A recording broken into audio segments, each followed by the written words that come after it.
Vous connaissez déjà peut-être la Saskatchewan qui fait des efforts pour réduire les temps d'attente. Nous avons Mark Wyatt, qui est directeur exécutif des soins chirurgicaux de la Saskatchewan.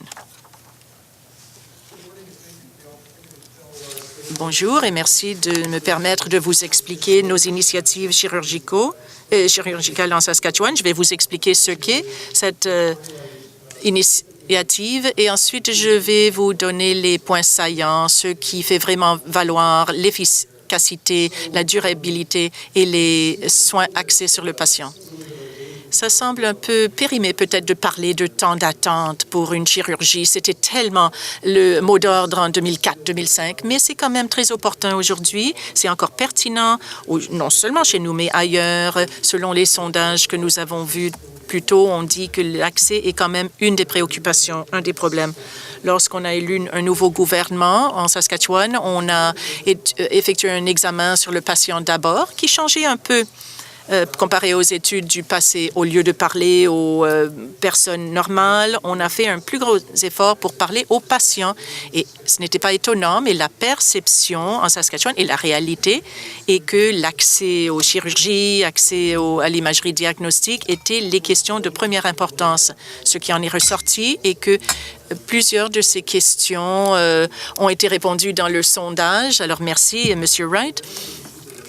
Mais il y avait des questions sur la coordination des soins, la communication et l'expérience du patient, l'expérience perçue par le patient.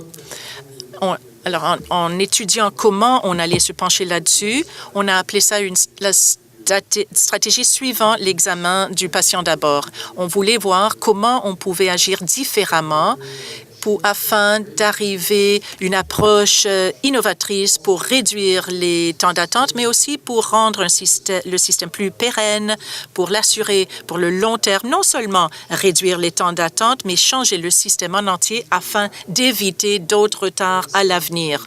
Et en tout temps, respectant ce qu'on avait entendu lors de notre examen, le patient d'abord. On voulait prendre une approche qui visait non seulement les temps d'attente, bien que les temps d'attente sont la question qui sont reflétées dans les sondages et dans les discussions. On a aussi inclus la sécurité, l'efficacité, la perspective du patient. On voulait un accès plus rapide et plus sécuritaire. On a regardé les NHS où ils ont réduit une période d'attente de 18 semaines, ou ils ont établi un 18 semaines comme maximum comme temps d'attente pour une chirurgie importante. On a dit qu'il fallait le communiquer aux patients, il fallait éliminer les points de repère qu'on avait établis au début des années 2000 pour certaines procédures, mais on a déterminé que tous les patients devaient avoir la chance et la possibilité de recevoir leur chirurgie dans les 3 mois après la première visite au médecin. L'autre chose qui est très essentielle, c'est que depuis quelques années en Saskatchewan, nous avons d'excellents résultats économiques, la potasse, le pétrole. Donc, essentiellement, lorsque vous regardez ce qui s'est passé au NHS après que les délais eut été en deçà de 18 semaines, l'économie européenne a changé. De sorte que nous, on s'est demandé comment maintenir ça sans couper l'herbe sous le pied des autres éléments du système. Vous avez des hôpitaux, par exemple, qui donnent le pion à la santé mentale et inversement.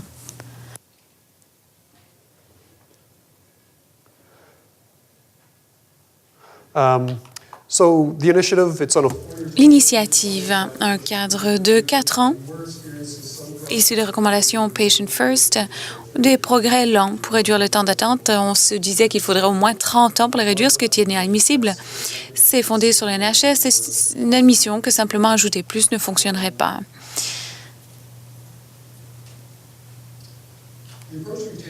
Notre démarche,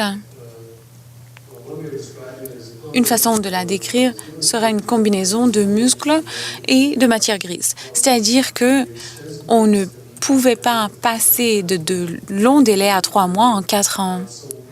Donc, on s'est dit, il faut ajouter de la capacité, augmenter les volumes afin de réduire les arriérés et, dans l'avenir, gérer la demande récurrente. Une des raisons par lesquelles on a réussi à le faire, et Jeffrey Simpson en a parlé, c'est les installations de chirurgie de jour privées financées par le public, par les autorités régionales de la santé. C'est un élément très important d'augmentation de la capacité dans le système, là où il fallait augmenter les chirurgies d'un jour et les chirurgies en hôpital. Donc, en déplaçant une partie de ces examens du genou, de l'œil, des dermatologiques, etc., on a pu libérer des plages d'opérations, d'interventions chirurgicales en hôpital afin d'augmenter la capacité. Le fait que ça a été fait à plus faible coût que ce que ça coûterait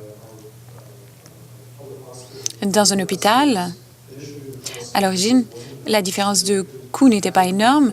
Avec un processus plus compétitif, maintenant, on constate une réduction considérable des coûts et cela fait partie des efficiences que nous avons inscrites dans cette initiative.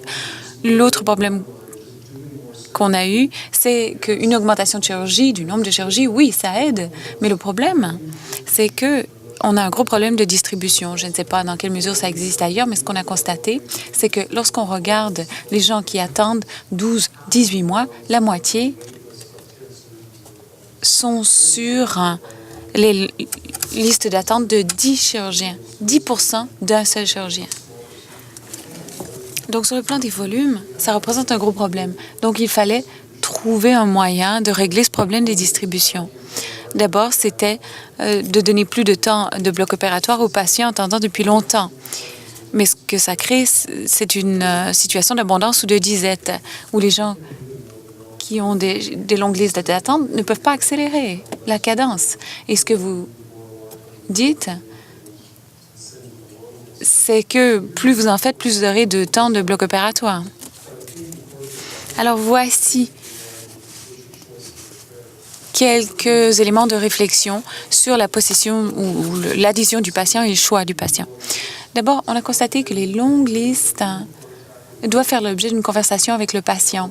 Il faut leur offrir le choix d'aller à un autre chirurgien dont la liste est plus courte, et c'était toujours dans l'optique de donner un choix aux patients. On ne leur disait pas qu'il fallait qu'ils aillent chez un autre chirurgien, mais on leur donnait le choix. Donc, ils pouvaient attendre 1 an en plus pour revoir ce chirurgien ou alors être vus plus rapidement par un autre chirurgien. Dans les régions rurales, il y a des gens qui ne vont pas à Moose Jaw, Swift Current et qui vont directement à Saskatoon et Regina. Donc, on essaie de nouveau de gérer la distribution en faisant ces interventions dans les hôpitaux régionaux.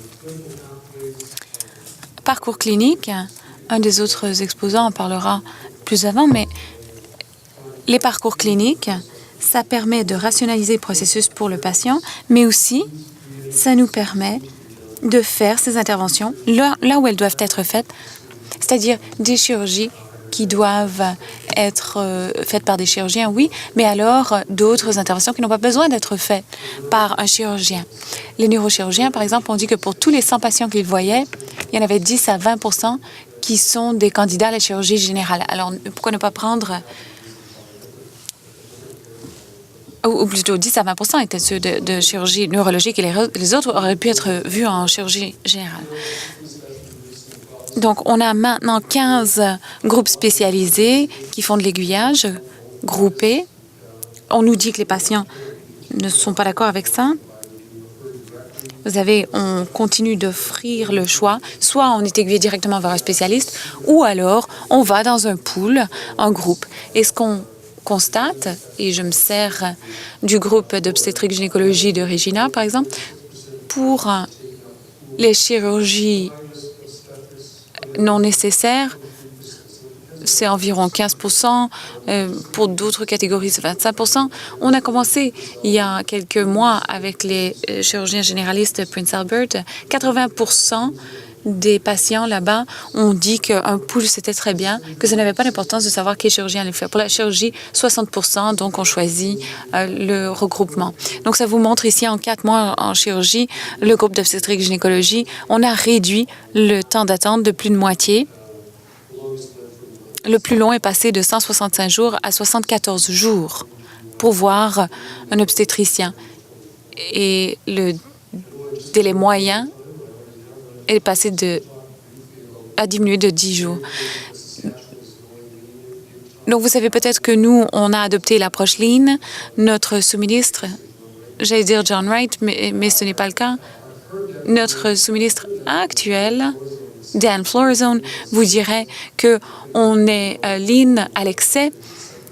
On le fait même version stéroïde, en version très accélérée. Je vous dirais Lean. Vous avez l'impression que c'est une question d'épargne, d'efficience. On s'attend à ce que Lean nous donne des épargnes des efficiences dans la chirurgie. On a 40 ateliers Lean qui seront donnés au cours de l'année à venir, simplement pour la chirurgie. Mais ce que je vous dirais à la lumière de ma propre expérience, en vivant l'agrément moi-même, c'est que nous allons donner des économies, nous allons juguler les coûts, mais en début de parcours, on constate que ces économies ne sont pas énormes. Là où on va vraiment améliorer la situation, c'est l'expérience du patient. Et le premier exercice, c'est-à-dire de cartographier les services, ça vous montre tous les problèmes qu'on a avec la coordination, la communication des patients. Et Lean, bien qu'on ait l'impression que ce soit quelque chose... Enfin, ça vient du système de production Toyota, c'est-à-dire dégraisser le système. Mais effectivement, nous, on pense que ce sera plus important du point de vue de l'expérience du client que des épargnes. Je sais que le temps file, alors je ne vais pas m'éterniser, mais les variations dans les taux élevés et faibles de taux chirurgicaux, on constate qu'il faut avoir une boîte noire de la chirurgie. Ça nous aidera à faire de gros progrès. En terminant, ici, vous avez de 2004 à 2012. Et d'ailleurs, vous voyez la trajectoire assez lente sur laquelle on était au cours des années 2000, avec avril 2010 étant le jalon. On a diminué le délai de 92 %. Ceux qui attendaient depuis 1 an, 82 %. Ceux qui attendaient plus de 6 mois,